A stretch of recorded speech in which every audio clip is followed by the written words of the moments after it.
আমার ক্লাস 12-এর ভাই ও বোনেরা, তোমাদের জন্য দর্শনের শেষ মুহূর্তের সাজেশন নিয়ে চলে আসলাম। তো আমার ভিডিওতে তোমাদেরকে স্বাগতম। তো তোমরা সারা বছর ধরে যারা দর্শনে কিছুই পড়োনি বা লজিক প্র্যাকটিস করোনি, তাদের জন্য আজকের এই ভিডিওটা খুব গুরুত্বপূর্ণ হতে চলেছে।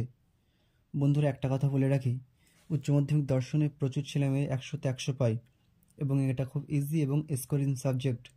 তোমরা যদি ভালো রেজাল্ট করতে চাও তো আমার দেওয়া প্রশ্নগুলো অবহেলা না করে তাড়াতাড়ি পড়ে ফেলো।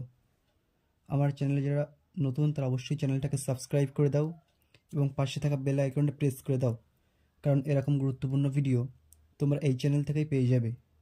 তো চলো বন্ধুরা, দেরি না করে ভিডিওটা শুরু করা যাক। উচ্চ মাধ্যমিক দর্শনে বচন থেকে যে দুটি প্রশ্ন অত্যাধিক গুরুত্ব সহকারে তোমরা প্র্যাকটিস করবে, সেই প্রশ্নগুলি হলো: প্রথম প্রশ্ন, নিরপেক্ষ বচন বলতে কী বোঝো? উদাহরণসহ নিরপেক্ষ ও সাপেক্ষ বচনের মধ্যে পার্থক্য লেখো এবং বচনের সংযোজকের কাজ কী। এখান থেকে যে দ্বিতীয় প্রশ্নটা তোমরা দেখে রাখবে, সেই প্রশ্নটি হলো: বচন বলতে কী বোঝায়? উদাহরণসহ বাক্য ও বচনের মধ্যে পার্থক্য দেখাও। নিরপেক্ষ বচনের গুণ ও পরিমাণ বলতে কী বোঝো? গুণ ও পরিমাণ অনুসারে বচনের শ্রেণীবিভাগ করো। অথবা এখান থেকে যারা লজিক করবে তারা ব্যাপ্য এবং অব্যাপ্য এটা ভালো করে প্র্যাকটিস করবে। এবার আমরা দেখে নেব চতুর্থ অধ্যায় অমাধ্যম অনুমান।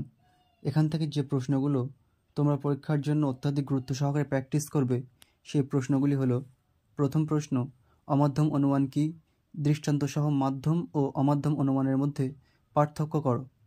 নিষেধমূলক আবর্তন বলতে কী বোঝো? এই প্রকার আবর্তন কি বৈধ? এবং দ্বিতীয় প্রশ্ন, বস্তুগত বিবর্তন কাকে বলা হয়? একটি উদাহরণ দাও। বস্তুগত বিবর্তনকে কি প্রকৃত বিবর্তন বলা যায়? এবং শেষ প্রশ্ন অর্থাৎ 3 নম্বর প্রশ্ন হলো: আবর্তনের সংজ্ঞা দাও, আবর্তনের নিয়মগুলি লেখো ও বচনের আবর্তন সম্ভব নয় কেন। এবং এখান থেকে যারা প্রশ্নবাদ দিয়ে লজিক করবে তাদের জন্য আবর্তনের বিবর্তন এবং বিবর্তনের আবর্তন এইগুলি একটু ভালো করে প্র্যাকটিস করবে। চলে যাব পরবর্তী অধ্যায়ে নিরপেক্ষ নয়। এখান থেকে কটি টিকা খুব গুরুত্ব সহকারে প্র্যাকটিস করবে।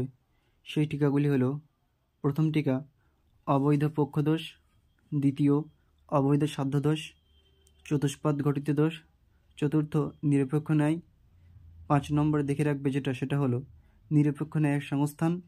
এবং শেষ, নিরপেক্ষ ন্যায়ে সাধ্যপদ, পক্ষপদ এবং হেতুপদের কাজ। এবং যারা লজিক করবে তারা বৈধতা বিচার এবং অবৈধতা বিচারের সবগুলো নিয়মগুলি ভালো করে প্র্যাকটিস করে নেবে। এবার আসছি একাদশ অধ্যায় মিলের পরীক্ষামূলক পদ্ধতি। এখান থেকে তোমরা দুটি প্রশ্ন অত্যাধিক গুরুত্ব সহকারে প্র্যাকটিস করবে। আশা করছি এই দুটি প্রশ্নের মধ্যেই পরীক্ষায় কমন পেয়ে যাবে। প্রশ্ন দুটি হলো: প্রথম প্রশ্ন, মিলের ব্যতিরেকি পদ্ধতি ব্যাখ্যা করো। এই পদ্ধতির সংজ্ঞা, আকার, দৃষ্টান্ত, সুবিধা এবং অসুবিধা লেখো। দুটি করে লিখবে তোমরা। ব্যতিরেকি পদ্ধতিটা এবছরের পরীক্ষার জন্য মারাত্মক গুরুত্বপূর্ণ প্রশ্ন। এবং দ্বিতীয় প্রশ্ন হলো: মিলের সহপরিবর্তন পদ্ধতি ব্যাখ্যা করো। সংজ্ঞা, আকার, দৃষ্টান্ত, সুবিধা দুটি এবং অসুবিধা দুটি। এবার আমরা দেখে নেব দ্বাদশ অধ্যায় আরোহমূলক দোষ।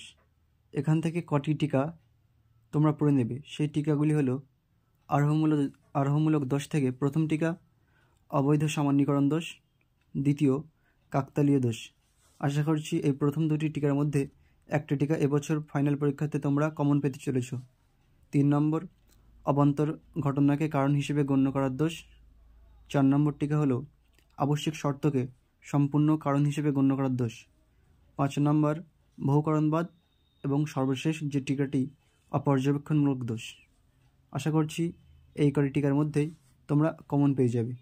তো বন্ধুরা, দর্শনে বড় প্রশ্নের প্রতিটি অধ্যায় থেকে অত্যাধিক গুরুত্বপূর্ণ প্রশ্ন তোমাদের সামনে তুলে ধরলাম। এই প্রশ্নগুলি তোমরা ভালো করে পড়ে ফেলো। আশা করছি এখান থেকেই সবটা বড় প্রশ্ন তোমরা কমন পেয়ে যাবে। তো আজকের ভিডিওটা এই পর্যন্তই। সকলে ভালো থেকো, সুস্থ থেকো। ধন্যবাদ।